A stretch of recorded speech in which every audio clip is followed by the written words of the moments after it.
Praise the Lord. Today, Jesus Army Fellowship, Word of God. 1 கொரிந்தியர் 11 நான் கிறிஸ்துவை பின்பற்றுகிறது போல நீங்கள் பின்பற்றுகிறவர்களாய் இருங்கள். ஆமேன். கர்த்தருடைய நாமத்துக்கு மகிமை உண்டாவதாக. இந்த காலை வேளையில் கூட இந்த சத்தத்தை கேட்டுக்கொண்டிருக்கிற தேவனுடைய பிள்ளைகளே, இந்த நாளில் ஏசப்பா நம்மளை பார்த்து சொல்கிறார், கிறிஸ்துவை பின்பற்றுகிறவர்களாக இருங்க. நம்ம மோசையை குறித்து பார்க்குறோம். மோசையை இஸ்ரவேல் ஜனங்களை எப்படி நடத்தினாருன்னு சொல்லிட்டு ஏசப்பா கிட்ட கேட்டு அவருடைய கற்பனைகளை அவர்கிட்ட வாங்கி இஸ்ரவேல் ஜனங்களை நடத்தி வந்தார்.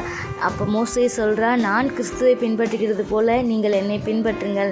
இந்த நாளில் இந்த சத்தத்தை கேட்டுக்கொண்டிருக்கிற தேவனுடைய பிள்ளைகளை நமக்கு மெய்ப்பன் வைத்திருப்பாங்க, அதாவது ஊழியக்காரர்கள் வைத்திருப்பாங்க. அவங்க சொல்கிறது படி நம்ம கேட்டு நம்ம ஏசப்பாவை பின்பற்றும் போது நமக்கு நிறைவான ஆசீர்வாதத்தை கர்த்தர் கொடுப்பார். உங்களுடைய வாழ்க்கையில் எல்லா விதமான தோல்விகள், கஷ்டங்கள், போராட்டங்கள் எல்லாத்திலிருந்து விடுதலை வேணுமா? நீங்கள் ஏசப்பாவை பின்பற்றுங்க.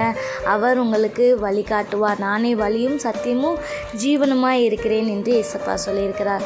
அவருடைய வழியை பின்பற்றும் போது உங்களுக்கு வருகிற எல்லா பாடுகளையும் கிறிஸ்து இயேசுவுக்குள் மகிமையில் உங்கள் குறைவுகள் எல்லாம் மகிமையில் அவர் நிறைவாக்க அவர் வல்லமையுள்ள தேவனாக இருக்கிறார். கர்த்தருடைய நாமத்துக்கு மகிமை.